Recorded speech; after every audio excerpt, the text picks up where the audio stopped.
Welcome to NC Political Tea, the show where North Carolina's political scene gets served piping hot, grassroots style. We're here to shake up the status quo with unapologetically conservative takes and a whole lot of Southern charm. From the halls of Congress to under the dome, we're exposing the deals, the drama, and the dirt that the mainstream media won't touch. Who's fighting for your freedom? Who's selling out to the woke mob? And who's about to get roasted? No fluff, no filters, and absolutely no time for spineless politics. Just bold Republican commentary, sharp analysis, and enough sass to make the left squirm. So grab your sweet tea or something stronger, and let's dive into the hottest headlines and juiciest scandals rocking the Tar Heel State. This is NC Political Tea, where the truth always gets served.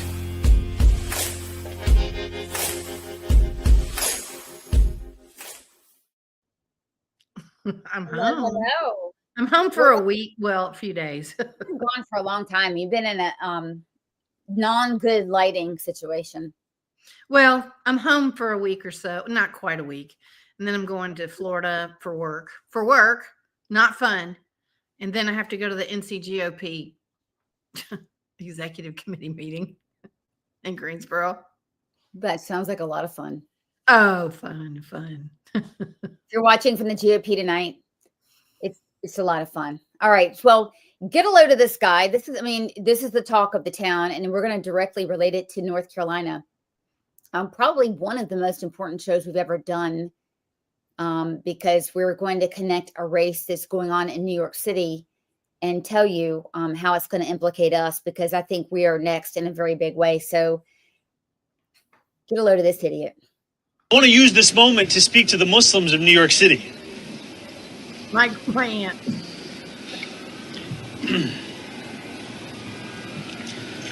I want to speak to the memory of my aunt.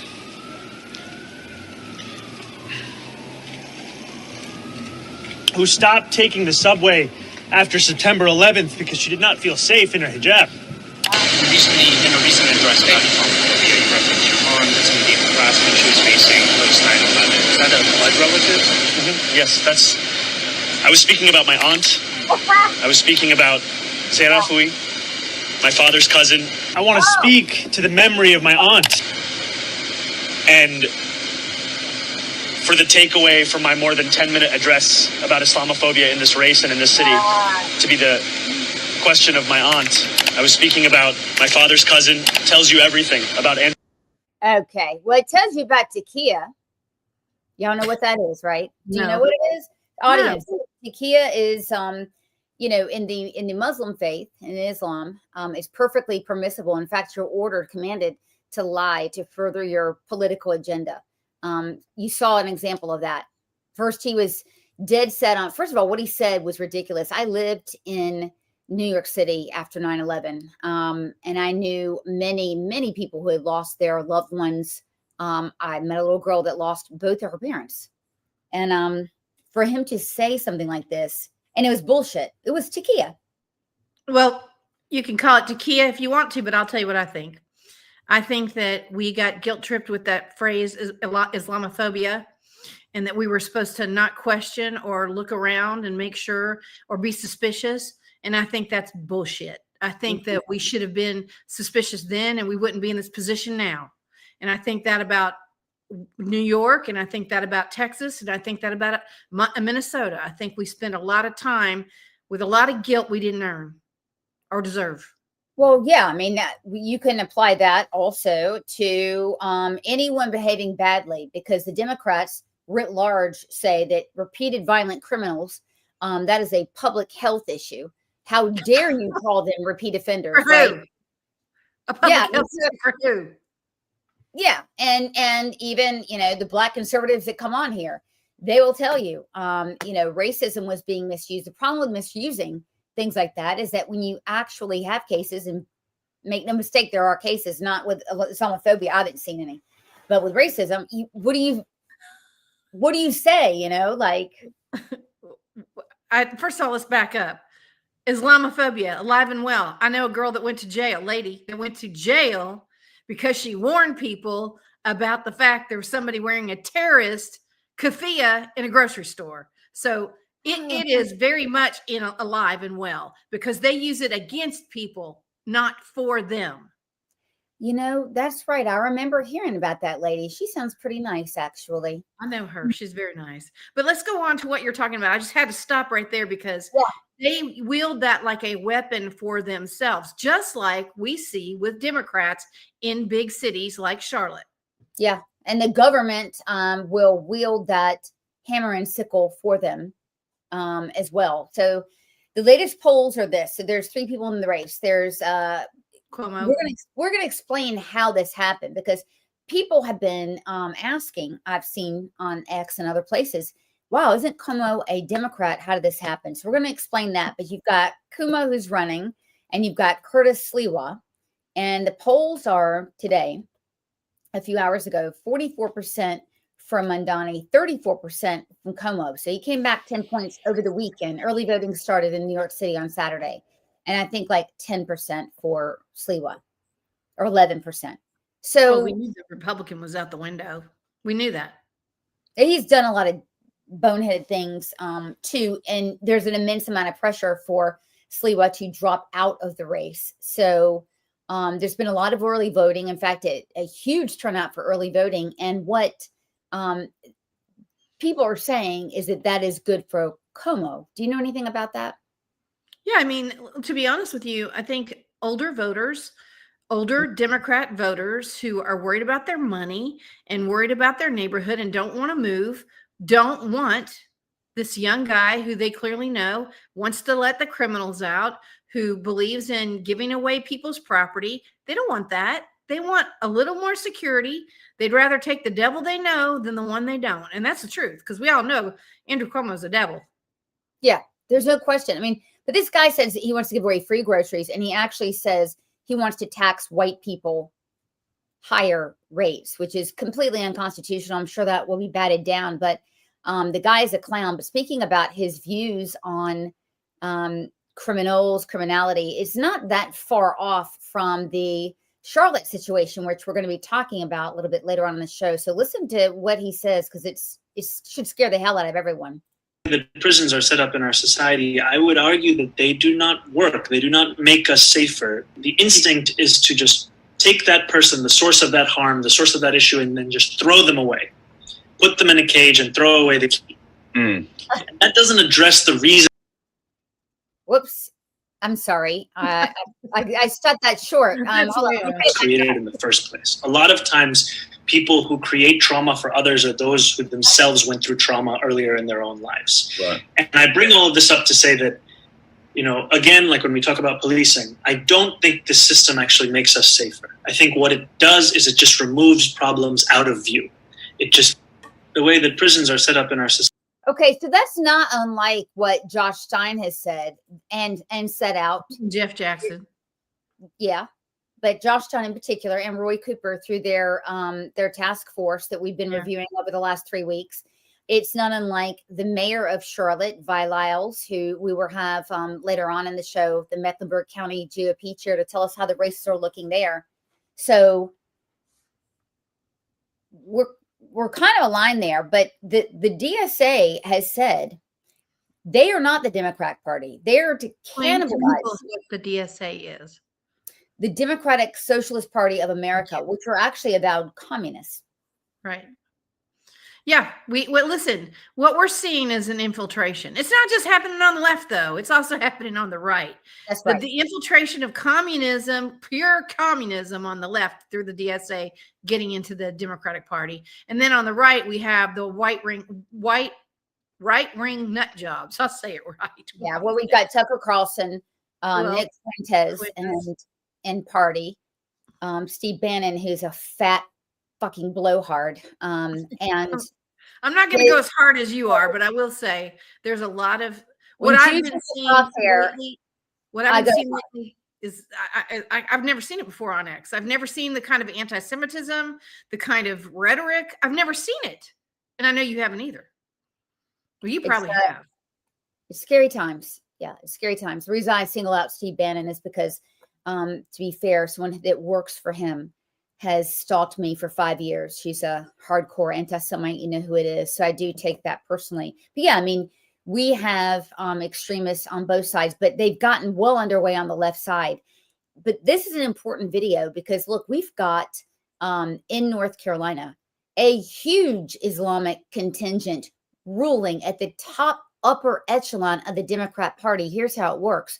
The Democrat Party has a bunch of caucuses, right? They've got, Native American, gay American, whatever it is. They've got all these caucuses and they have a lot of input. Well, I think out of 8 of their caucuses, 6 are led by Islamic extremists. So I'm telling you, this is at our door right now in North Carolina. It's not only at our door, it's in our major cities like Greensboro, Durham, Raleigh. I mean, Charlotte. You can listen, I was just in Greensboro. I have never seen a city transformed so differently from where I grew up to what it looks like now. Do I think judge people? No, but I've never seen that kind of diversity in Greensboro, North Carolina. It's kind of everywhere. It's in Cary, North Carolina. It's in Cary, North Carolina. It's in rural areas. It's in Randolph County. It's here. Yeah, I went to Randolph County, by the way. Randolph County is very rural, and it's a place where, actually, fun fact, it's the most amount of gun owners live in that county. And I went driving to a basketball tournament with my son and his friends and stopped at a Walmart, and about 30 women wearing burqas came out. And I called the state rep who I know there, and I called the sheriff, and I'm like, what's going on? Is there a bunch of asylum seekers, whatever? They had no idea. So these folks are being moved in, and the Democrat Party is coming in. Well, the DSA really, when we're going to show you this video to show you how, and coming in and making them very political. In Hope County, there is a huge, huge community of Islamists that are very friendly with the Michigan community, and pretty radical. And they live by the base in rural counties. So they're in our cities. They are everywhere. North Carolina is the 7th largest state for Islamic settlements. I mean, they far eclipse Jews here in number. Well, didn't I hear somewhere that the largest mosque is in Charlotte?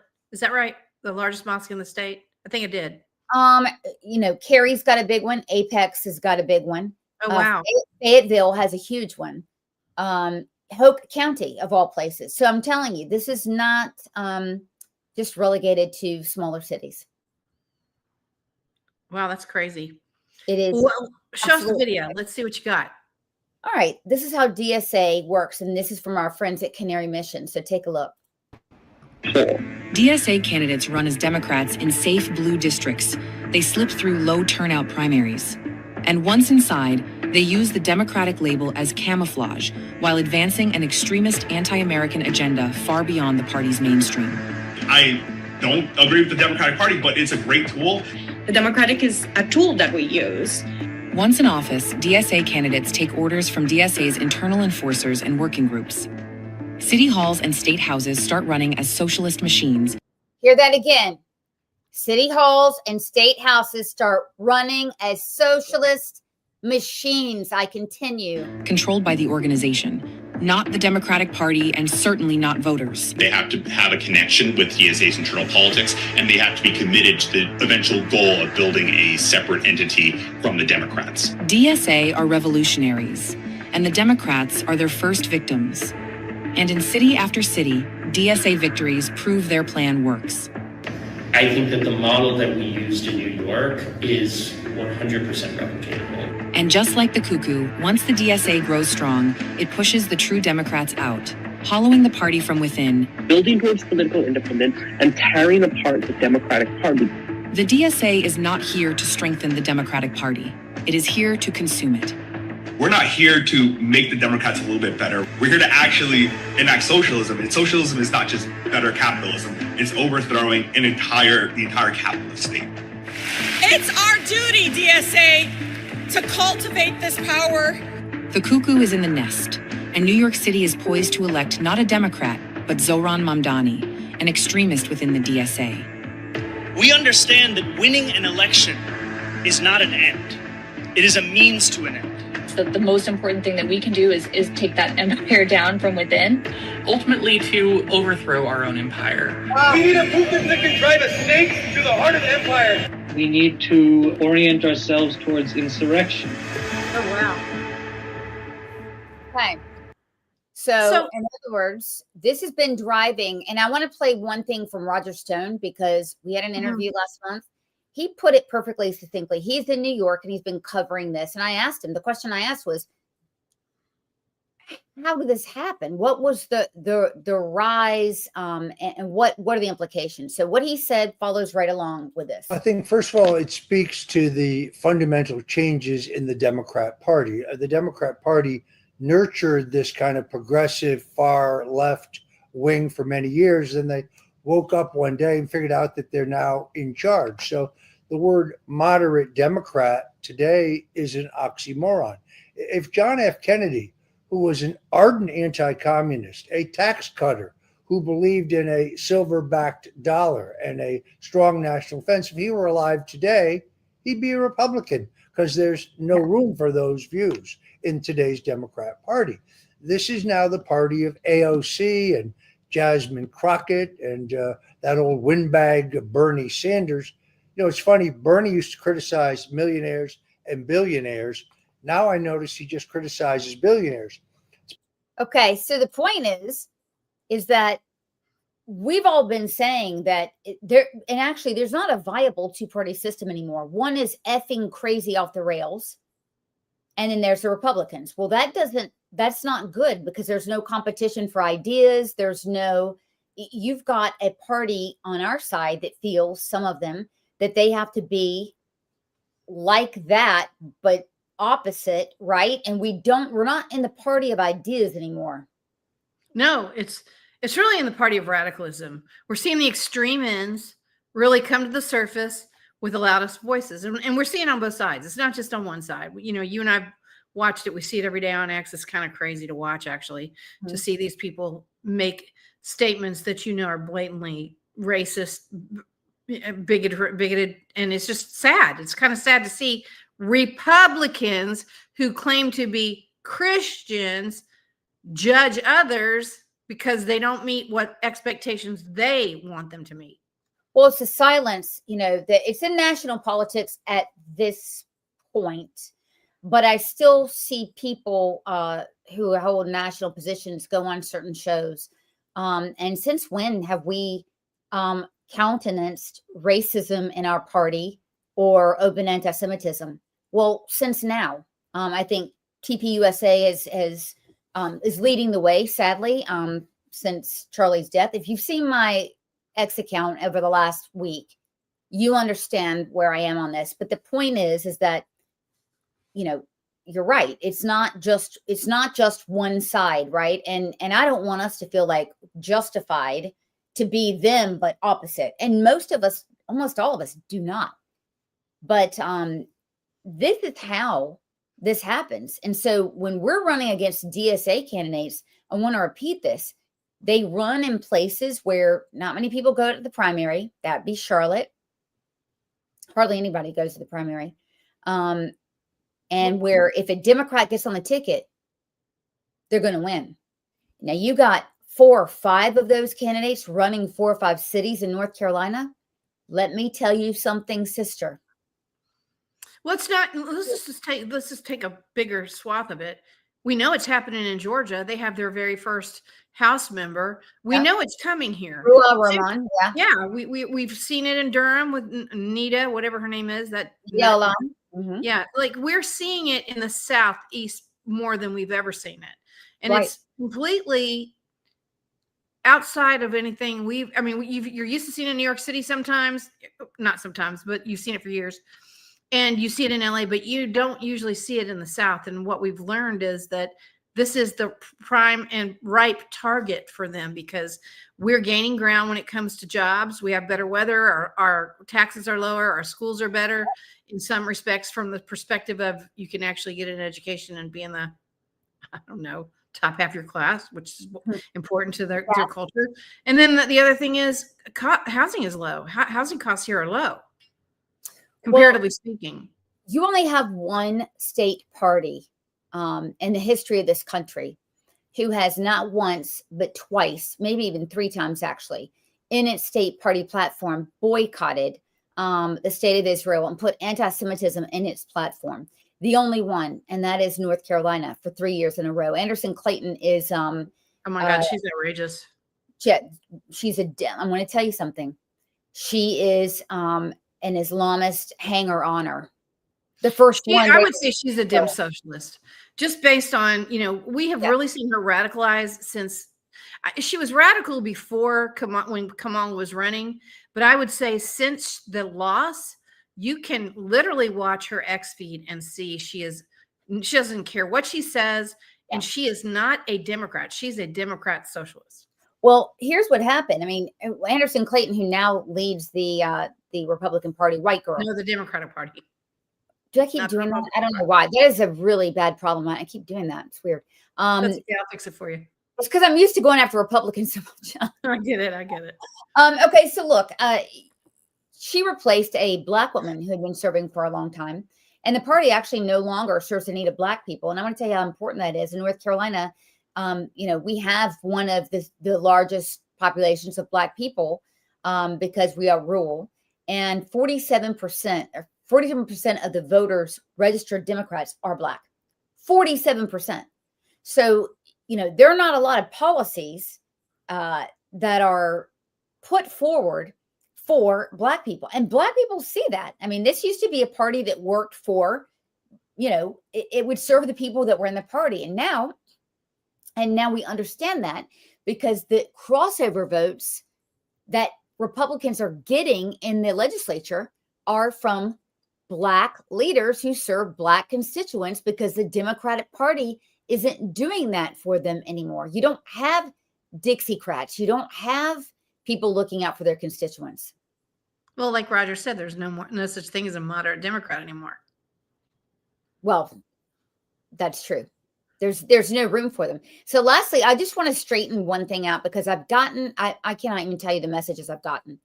I'm going to play this commercial and then I'm going to tell you the truth on this. Okay. Hi, Rabbi. Hi, Rabbi. Hi, Rabbi. Hi. We're among the thousands of Jewish New Yorkers who've been out door knocking and phone banking to elect Zoran. Liar, they're not thousands, but go ahead. Mamdani. We're also rabbis. We know. Liar, because women are not rabbis. Go ahead. Zoran will fight to make. Oh, and Troons. Troons are not rabbis. Go ahead. Make our city affordable and safe for our families. And for our neighbors of all faiths and backgrounds. As New Yorkers, we're also just people who live here. And will be the first ones thrown off of buildings. Continue. Who don't want to get priced out of this incredible city that we call home. We know fellow Jews want to be able to afford housing, transportation. Yes, and we're smart people too, and we're not going to stay. We are going to leave if he wins, but continue. Transportation and childcare for their families too. As Jews, as rabbis, as... Sorry, you are neither one of those, but continue. New Yorkers, we believe that all people deserve to thrive. What in the living, breathing hot fudge is that? Let me tell you, Troons are not rabbis. This is another one. This is an air quote rabbi. Now I'm telling you for the it's kind of it's blasphemous to me. It's absolutely blasphemous. Look, I see protests where people dress up and cosplay as ministers and they're women with these butch haircuts and they go up to the General Assembly or whatever and they say, I don't know, gay marriage is in the Bible or what else? Immigration's in the Bible or trans is in the Bible, whatever it is. Don't make me laugh. Well, it's not that funny, actually. It is funny because that's illiteracy right there. Yeah, but the problem is that people believe it. So I just want to set the record straight because most people in the audience know a bunch of Christians. You probably don't know a lot of Jews. And I'm telling you right now, first of all, women, okay, are not rabbis in our faith. They pretend they are not. Troons or men who want to cosplay as women are definitely not rabbis. Now, I hope I've Those cleared are that up. actors. I feel like those are all paid actors, actresses, whatever. Well, some people are so stupid that they will do it for free. And let me assure you, I know there have been some BS polls up there about, oh my God, 55% of all Jews are voting for Mamdani. I don't believe that. So look, we've spent a lot of time talking about New York because it's a really big deal. And what happens in New York affects the whole country. But we're going to talk about some elections in our local area soon, I hope. Do we have some guests coming on? We do. Are you trying to speed me up? No. Here's the guest we have coming on. Let me just show you who we have the pleasure of speaking with. But the best way to do that is introduce him through action. So her final moments were moments of terror, pain, and loneliness. While no one was able to lift a hand on that car to help her, you can see the killer walking away with his knife dripping in blood in chilling indifference. It is horrific, it is excruciating, but it must be seen by the public. Because these are not isolated tragedies. This is a result of failed policies, weak leadership, and a judicial system that protects criminals instead of innocent individuals. Exactly. And we talked about that is just the mindset of Democrats writ large, and especially in our bigger cities. But tonight we have with us Mr. Kyle Kirby from the Charlotte-Mecklenburg County GOP. Welcome. Thank you for having me. Can you hear me all right? We can. It's good to see you, Kyle. It's a real honor to be on the show, and I've been following what's going on in New York City, and I just want to say that is an absolute calamity that if people would just be reasonable, like I hope we can be reasonable in Charlotte, it can be totally avoided. So, yeah, talk to us about, give us some comparisons of what you're seeing in Charlotte versus, what's going on in New York, because while they're not the same, there is some similarities. The same attitude, Kyle, because we played, before you came on, we played a video of Mamdani who said, what was it? We don't believe you should put people in jail. We've seen, every single day, we see at least one shooting, and then we see that one shooting is connected to a violent criminal with at least 5 or 6 mugshots minimum. Yeah. Sometimes as many as 13, as many as 22 mugshots you see. The progression of them literally aging over years because they've been arrested so many times. But, people don't realize here in our backyard, Charlotte is the 15th largest city in the United States. To put that in perspective, it's larger than San Francisco. Mecklenburg County has a 1.2 million population, which is larger than some U.S. states. So we have a mass transit system here in Charlotte, and we have been totally neglecting it as a legitimate adult thing to be using to move the population around. We haven't been protecting the ridership as we should. We haven't been collecting fares as we should. And that results in a death of Irina Zaruska, the refugee from Ukraine, as well as a 200% increase in violent crimes in uptown Charlotte. And I just want to say thank you for having me on tonight, because right now in the city of Charlotte, we're in the middle of a municipal election. And I'd like to say to all of your listeners right now, whoever is within the earshot of my voice, we only need 30% Republican turnout during this early voting period or on November the 4th in order to get people like Peacock, Bowers, and Bakari all elected. So it is something that we're trying to replace the long-term Democrat incumbent mayor that the city has gone to hell in a handbasket under with Terry Donovan, a wonderful lady who has put her name, her career, her entire life on pause in sacrifice for the people of the city of Charlotte. And what we have to do as not only Republicans, but as just conservative people or even Democrats that are concerned about the direction and the safety of the way this city and the county are going, we simply have to turn out to the polls between now and November 4th, and we have to make our voice heard. We have to make sure that we put new people in these offices, because single party Democrat control in Charlotte has led to a revolving door in our judicial system here. It has led to a marked increase in violent crimes. And not only that, but every time I turn on the television as a Charlottean, I see nothing but bad publicity for my city. And Charlotte is a shining jewel of the banking industry and of American industry altogether. And I hate for it to be given such a terrible name under the single party rule as the Democrats have done. And this has just been a continuous slide toward this situation ever since Pat McCrory came off as our last Republican mayor nearly 20 years ago.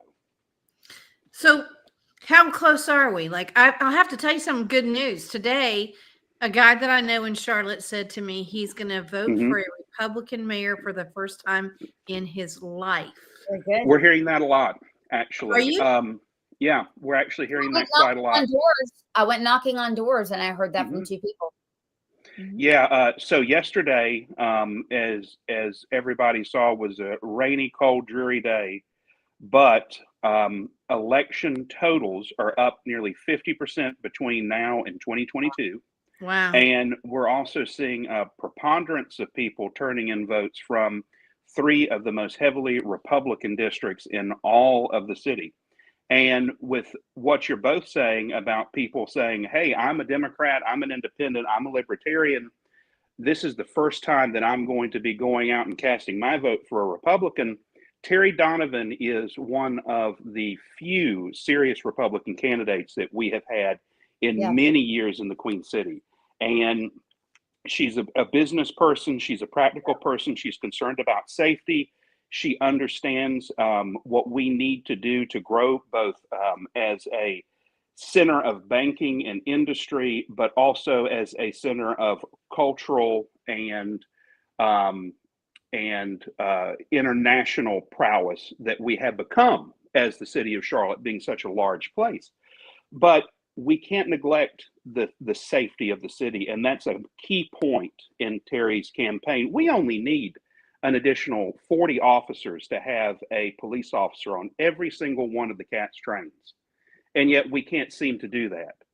But we're also able to, give $1.5 million to revitalizing a nightclub on the west side of Charlotte.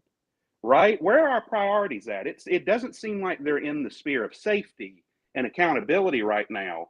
It seems like the Democrat-dominated city council is more interested in revitalizing an old wore-out nightclub on the west side of Charlotte rather than keeping people alive and safe, having to go back and forth from work. Crazy. And that's the type of practical mindset that a lot of Democrats and a lot of independents are coming to realize is so important. Do I need a nightclub revitalization, or do I need one more police officer? Because that $1.5 million could go a long way toward making CATS transportation more safe in the city of Charlotte. Well, I wanted to mention this too, with fares. One of the things that Giuliani said is that, we don't want to charge fares. And that's actually the first thing that Giuliani did. And it immediately reduced crime by 60-70% on the transit. And you've got that same policy. So what we played, that little clip that we played about safety, it sounds radical and jarring to people, except for you've been living through exactly his policies for the last several years. Yes, and I'll at least say this about the city of New York. Currently, right now, it's fairly difficult to get on a subway train for free. In Charlotte, there's literally a different color brick stripe in the sidewalk, and you're on the platform. Correct. There's no barricades. There's no barricades. There's no attendant. There's nothing.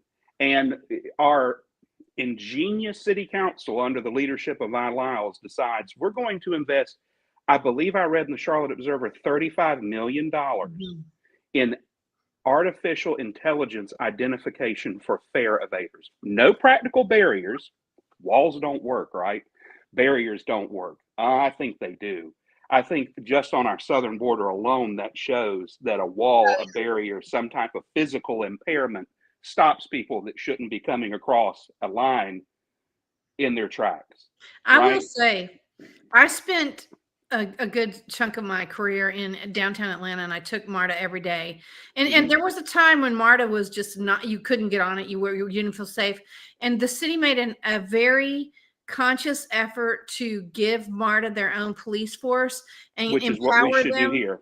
Well, but it really changed. They became neighborly.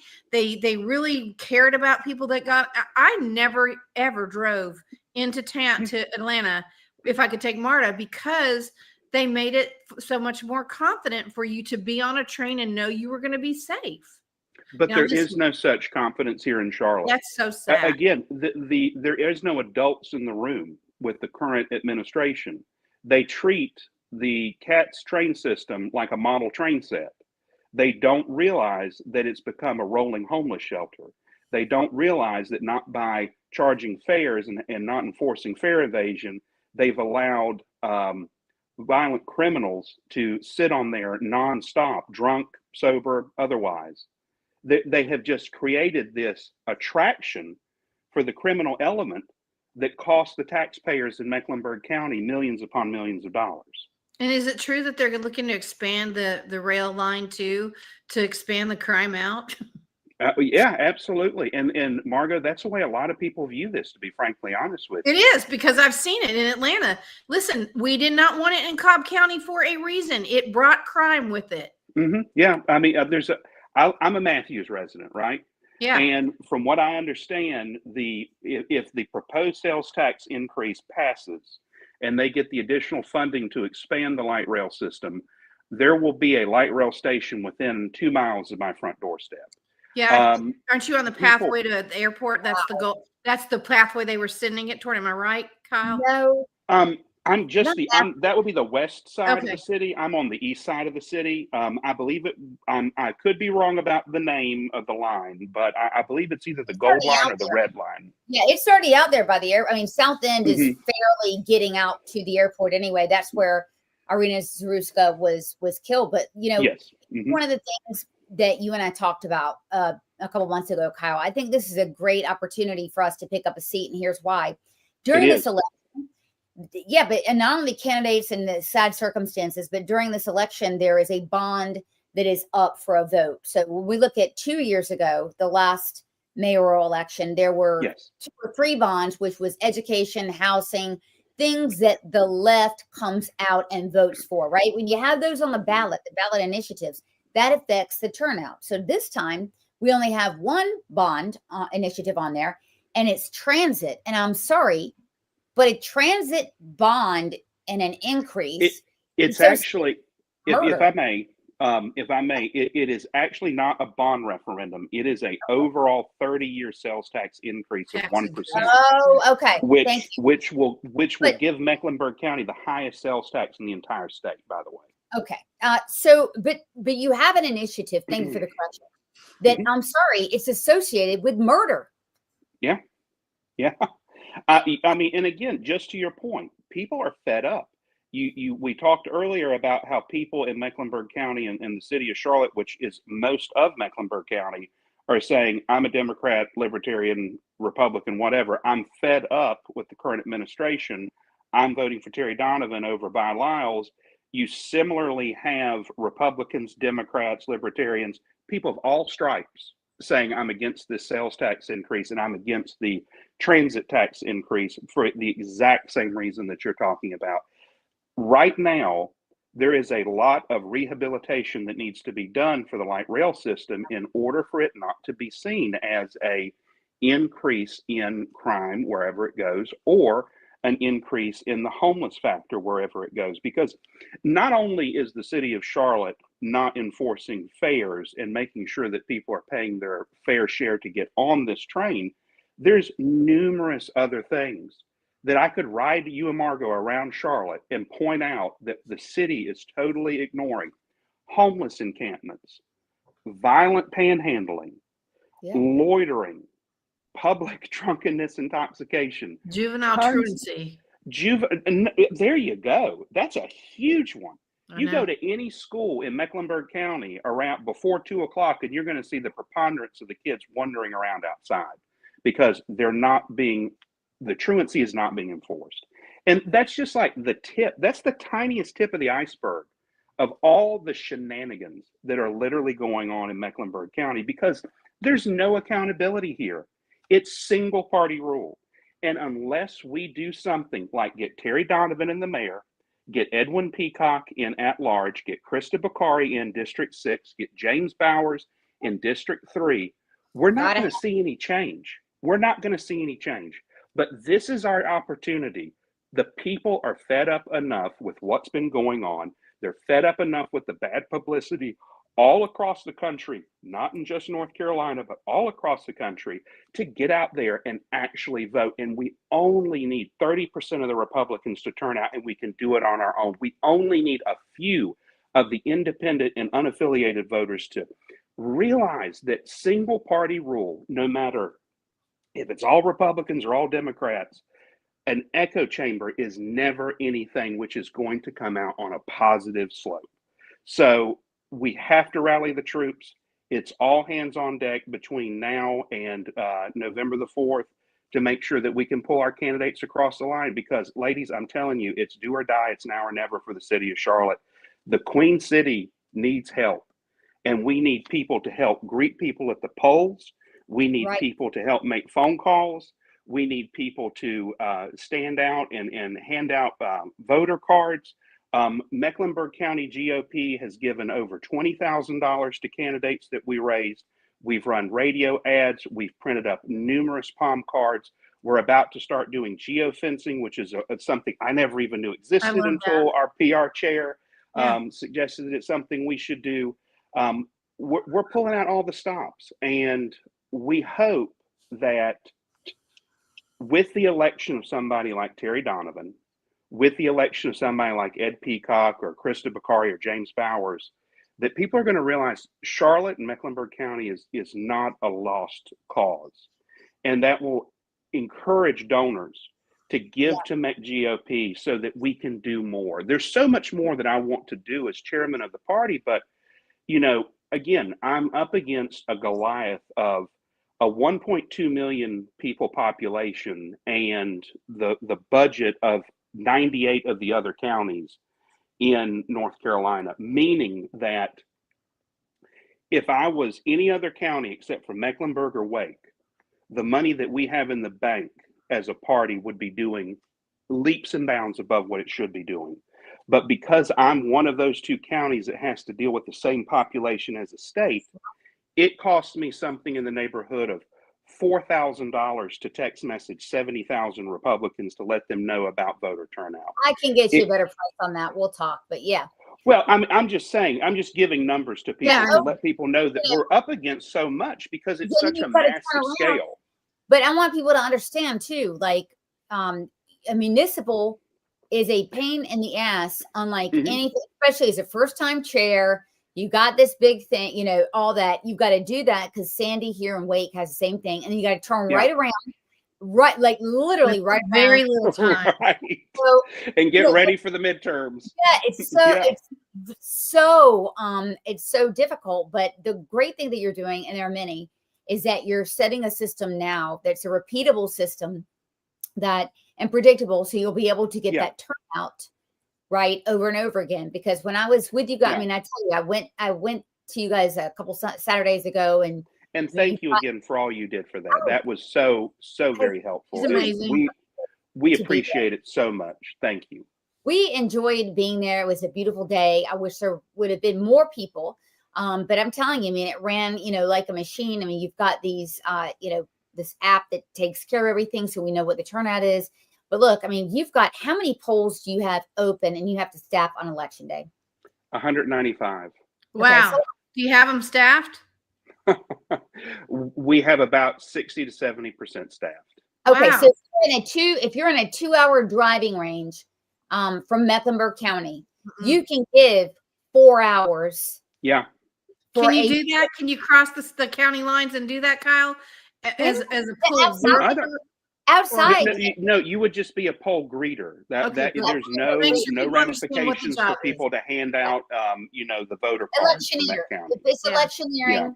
And yes, you can do that anywhere in the state. I didn't know what job he was asking for. Sometimes we have people come in the big, I wish this was the same way for municipals, but in like the presidential years, we have volunteer groups that come even from out of state to assist. so we do get, and I don't want to make it sound like we don't get assistance from the state party.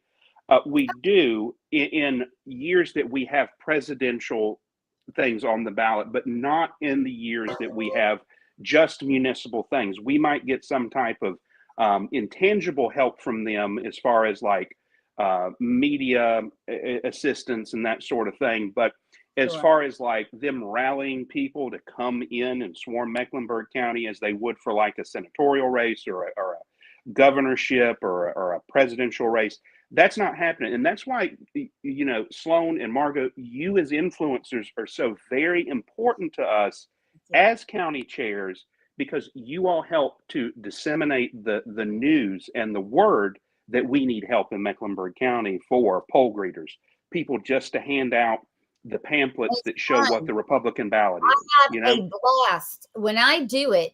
I mean, Democrats or whoever's coming to vote, I've never had a problem as a poll greeter. I've done it every year for years. I've had my children do it every year since they've been 2. It's fun because you're meeting people. They're excited to vote.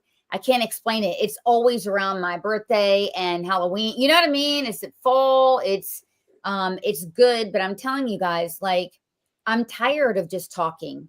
I get really tired of just, complaining. Everyone, Kyle, is horrified about what happened to Irina Zaruska and what is happening every single day. A Lyft driver, gorgeous man, whole life ahead of him, murdered.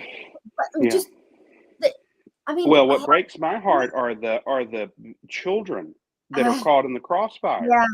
4-year-old children being caught in the crossfire asleep. I think the child was in their bed because of a drive-by shooting. I'm going to tell you about that child, and I don't have his name, but I found out more.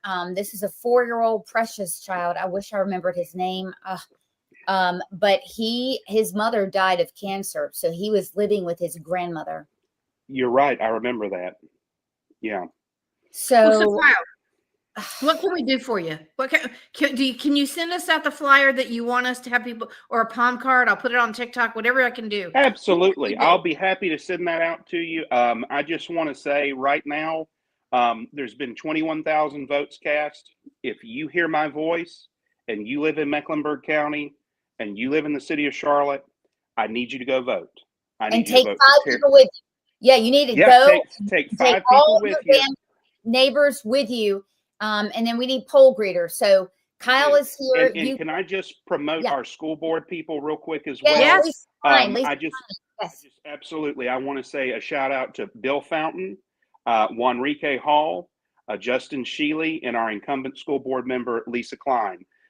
Lisa Klein is a wonderful person. Justin Shealy serves as our GOP general counsel.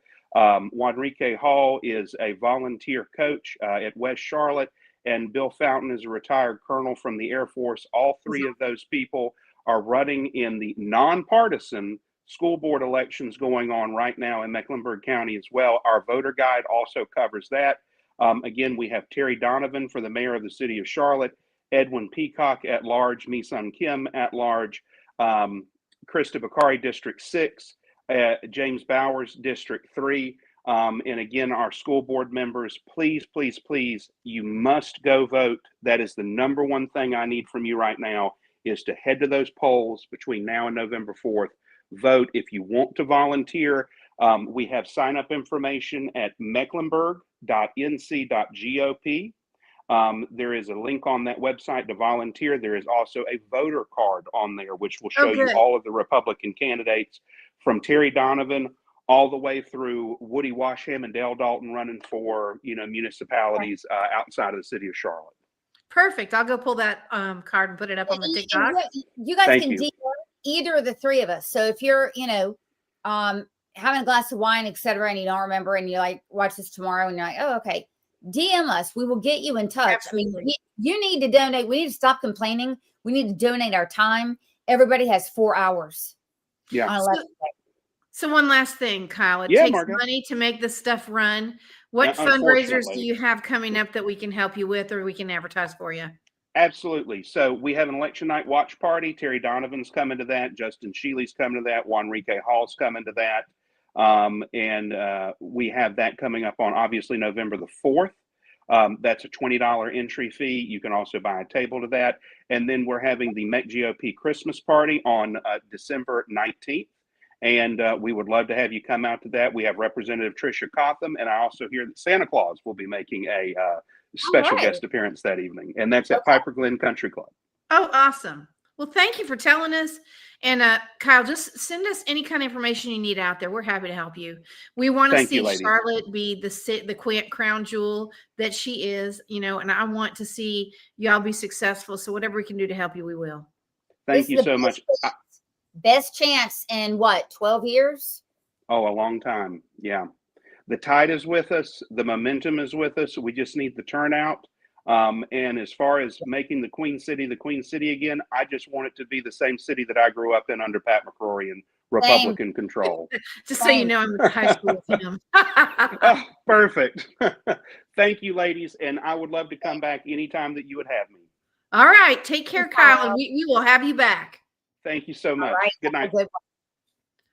So wow, there are positive things. Yeah, I mean, there are positive things that are happening. And again, wherever you live, there is a municipal election going on. So if you're in Wilmington, actually, we're going to hear from some people in Wilmington on Thursday night.